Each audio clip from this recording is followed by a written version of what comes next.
Okay, so ngayon, nandito ako sa may UST. So, ayan, UST, and then, ayan yung nalagay dito.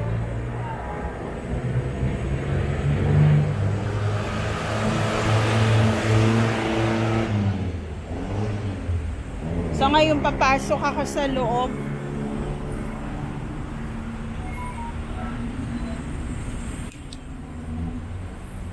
So, ayan, UST. Lalagay dito dito sa labas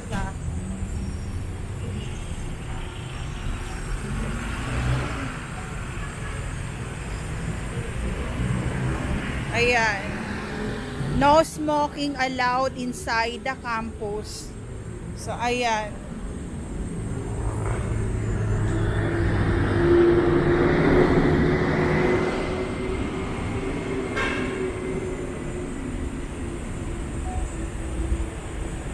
So, ito, mag-i-inquire ako sa loob.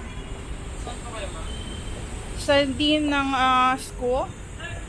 Dean po? Oo. Anong department po? Sa sa register office.